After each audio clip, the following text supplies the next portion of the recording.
Don't fret, Ayu. I will gather some medicinal herbs right away. I promise you, nothing will happen to our family.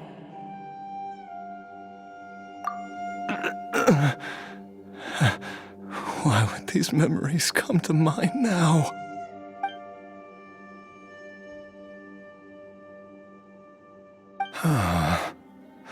The longer we live, the tighter we cling to what we have.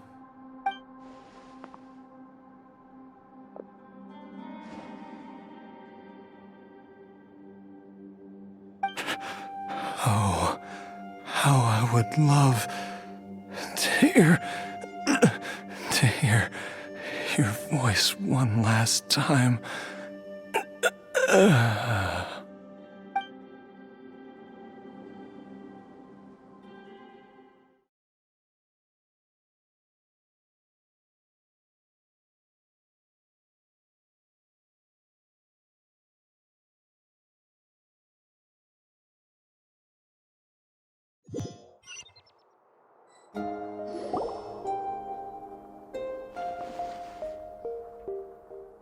Jialiang!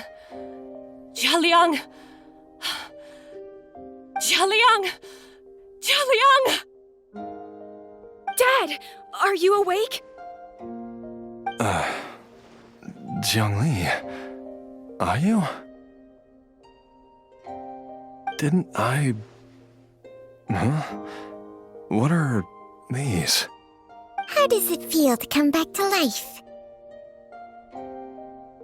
Do you feel strange or different in any way? If so, could you describe it to me in detail? Dr. Baizhu, I thought that I was going to... Die? You did indeed. As things stand now, you're more akin to a zombie than a human. I'm a zombie? That's right. Before we set off, I asked Chi-Chi to prepare an elixir of immortality. With its help, you have been suspended in the space between life and death. Of course, this is but a crude imitation of an Adeptus art. I don't expect it to extend your life indefinitely. Whether it will keep you alive for a few days, a few months, or a few years, I'm as interested as you to find out. But, however long you have left, I believe it should be more than sufficient time for you to say your final goodbyes before departing the world in peace. I hope that Director Hu finds this arrangement to be a satisfactory one. An elixir of immortality? How'd you cook that up? Ugh. Leave it to you to work on something like that behind my back. It's a work in progress that hardly lives up to its name, and it would have had no effect were it not for Jialiang's iron will. In the end, I am merely a doctor. I understand very little of the great principles governing life and death, and the perpetual cycle of yin and yang. All I know is that if I'm presented with a life that deserves to be saved, I will do everything in my power to save them. And even this would have counted for nothing without Director Hu's assistance. After all, did you not tell Jia Liang to show us the way before we set off for Qingce village? Oops. And I'm busted. Without Director Hu nudging things in the right direction, we may not have found Jiangli in time. No wonder he didn't mention the elixir back then. I thought he was being frank and transparent with me for once, but apparently not.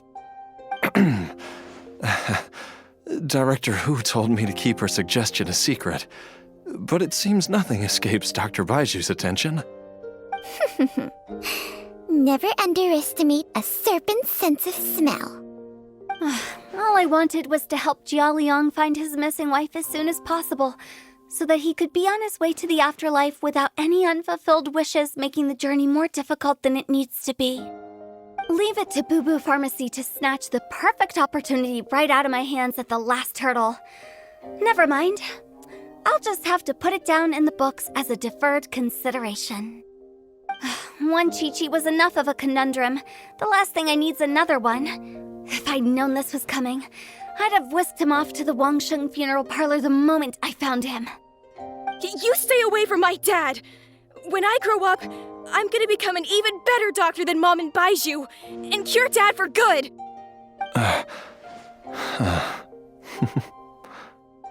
Oh, is that right? Well, you wouldn't be the first person who's tried to put Wangsheng Funeral Parlor out of business. If you're serious about it, you'll have your work cut out for you. Traveler, Paimon, I'll catch you all another time. Is she finally gone? All's well that ends well. If you ask Paimon, we should probably do something to celebrate this hard-earned family reunion. At times like this, a grand celebratory feast is in order. It feels like it was a whole lifetime ago when I last talked with Zhongli and Ayu around the dinner table.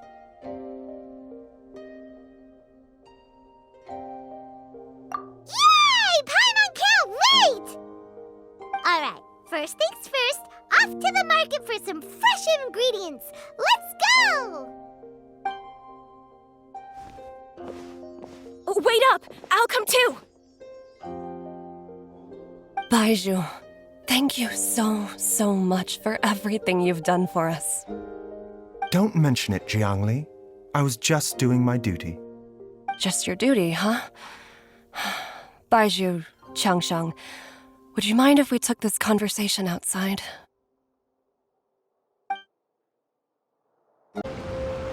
I've taken a look at your elixir of immortality. It's not altogether dissimilar from the poison I concocted in terms of the way it functions. I have to say, Jiangli, it was a stroke of genius to use poison to maintain life. I hope you're not too upset at me for copying your methods. No, not at all. With your intellect, even if you'd never seen my poison, I believe you would have eventually arrived at the same approach. But I'm still impressed by how quickly you managed to gain such a thorough understanding of it. Jialiang's still only been in your care for a few days. Not just that, you even managed to improve upon the original formula. That cannot be explained by intellect alone. Baizhu, be honest with me. Did you try out some of the poison on yourself?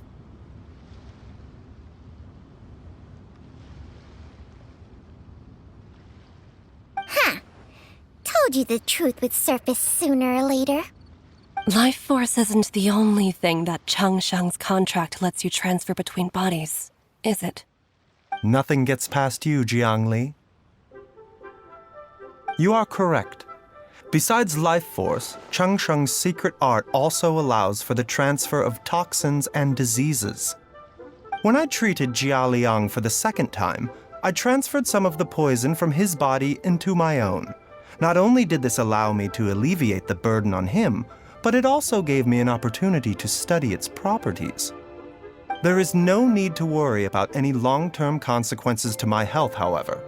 Now that the source has been destroyed, any remaining poison in me will have already dissipated. But you took such a huge risk. If we hadn't destroyed the god's remains back there, then even you might have... What am I saying? I'm in no position to criticize you for this.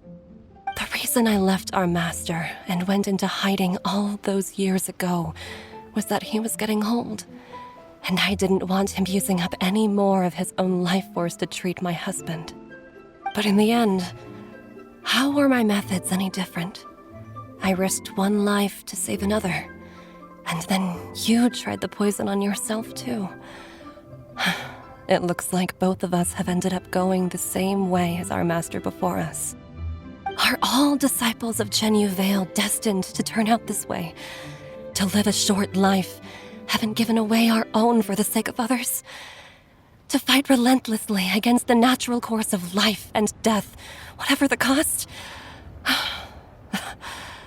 Maybe our fate is sealed the moment we decide to study medicine.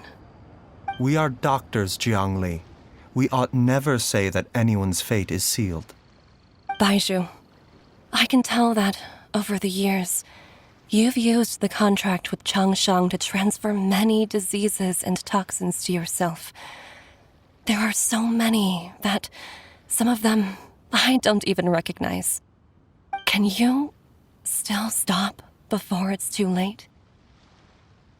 I think you know the answer, Jiangli. Every one of us from Chenyu Vale believes in the same thing. Hey, food's ready! Mom, come and join us. The Traveler taught me a load of new recipes and said even Dad'll be able to taste them.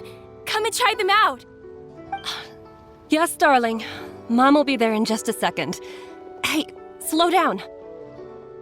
Baizhu, I know I won't be able to convince you, but please don't forget that if one day you're not around anymore, Chi-Chi, Gui, and all the friends who have grown fond of you, they will all miss you dearly. There's no need to worry, Jiangli. I know what I'm doing. I can only hope so.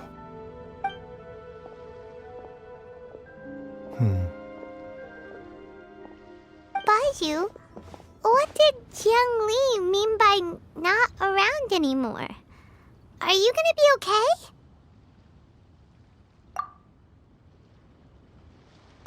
Every single mortal I've ever contracted with, including Baizhu and Jiang Li's master, has passed away at a young age.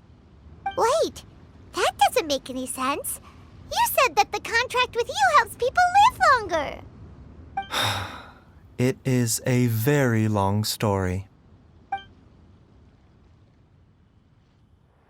Long ago, when plagues ravaged the land, one doctor made a pledge to rid the world of pain and suffering. But even the most ingenious mortal medicine could not stay the tide of disease. And after working tirelessly for many years, even his dearest loved ones fell sick and bade their final farewell. Legends told of an herb lord in Chenyu Vale who could cure any illness known to mankind. The doctor sought the herb lord, but found only a white snake, its breathing weak and its power all but spent. Sign this contract and let our lives be joined. Then I will impart to you the secret art of healing. But be warned, this art will harm your own health. With means beyond human ken, the doctor could now reverse the process of death. And yet, the time still came to say goodbye. Only now, the one departing was the doctor, his life force spent. His final act in life was to pass on the contract to his final patient, his favorite disciple. The disciple chose to dedicate their life to saving the lives of others. And generation upon generation followed in these footsteps.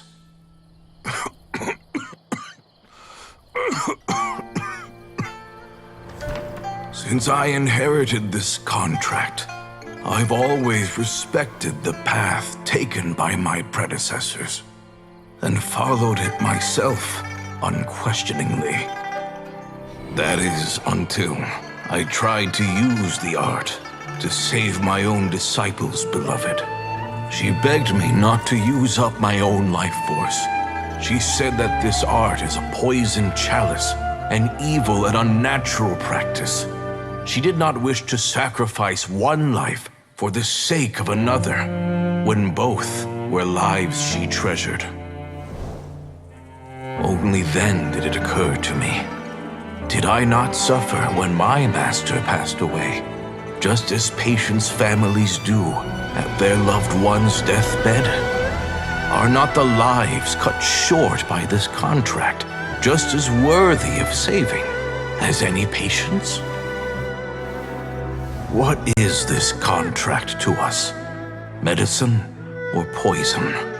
Alas, I no longer have enough time left to find the answer. I entrust to your care both Changsheng and this final question. May you find a remedy for this conundrum, which has ailed us so. Time and again, no matter how much I try to warn them or balance their chi, I can never save them. And you? What's your answer? If I abandoned the contract and left you without a host, what would happen? I suppose I'd spend my final moments taking a nice nap on Mount Yaojun. Then I'd be reunited with my old friends and your predecessors. Then it's decided. If there's a life in front of me that deserves to be saved, why shouldn't I do everything within my power to save it? Once again, it's the same answer. So be it. Close your eyes. Who knows how many more people will take on this contract? None. This contract will end with me. My contract has strict requirements on the host's natural temperament. All my hosts have been most pure of heart. But when one with an altruistic nature gains access to this art, they are more seduced than the average person by the miracle of overturning the laws of life and death. Though they know better than anyone else the fate that awaits them, when faced with the sorrows of humanity and the pain of losing their nearest and dearest, they cannot help but reach beyond human means. They are like moths that throw themselves into the flame, seeking a glimmer of hope in a dark world filled with pain and suffering. So, Baizhu, does that mean... I suppose that would make me a moth that yearns for the light, but doesn't want to be burned to a crisp. Changsheng's art can transfer pain and suffering between people, but it cannot reduce the total amount of pain in the world. It's just like we witnessed. Either Jia Liang feared for Jiang Li's life, or Jiang Li grieved over Jia Liang's sacrifice. I have nothing but the utmost respect for my predecessors, who sacrificed their lives for their principles. But I do not wish to join their ranks, nor do I wish to pass on this contract to anyone else in the future. Huh? But didn't you already transfer a ton of diseases onto yourself? What makes a poison, poison? And what makes a disease a disease? When it comes down to it, are not both mechanisms that affect the operations of the human body? If disease is defined as deviation from normal functioning, then who knows? Perhaps the true elixir of immortality could in fact be a kind of poison. Many may view the notion of searching for immortality in poisons and illnesses as a flagrant violation of the natural order. But to me, it is no different from the way our ancestors tested the medicinal qualities of herbs by sampling each and every one. I don't want those who come after me to lose their lives to this contract. Nor do I wish for Changsheng to perish from losing her host. This leaves only one solution, doesn't it? Precisely. I will be Changsheng's final host, and the tradition of passing down the contract will end with me. Even the gods of old struggle to achieve true immortality. First you want to save others, then you want to save yourself. Now you even want to save me. You're getting greedy, Baizhu. But isn't wanting to have it all what makes us human? For a selfish moth like me, who's afraid of the flame yet yearns for the light, the only path forward is up towards the moon. For once, Paimon just does not know what to say. Dr. Baizhu, Traveler, what are you still chatting about? The food's about to get cold. We also have coconut milk for Changsheng and Paimon. Okay, fine. Let's go grab some food. Paimon has a bunch of burning questions, but they can wait till after we've eaten.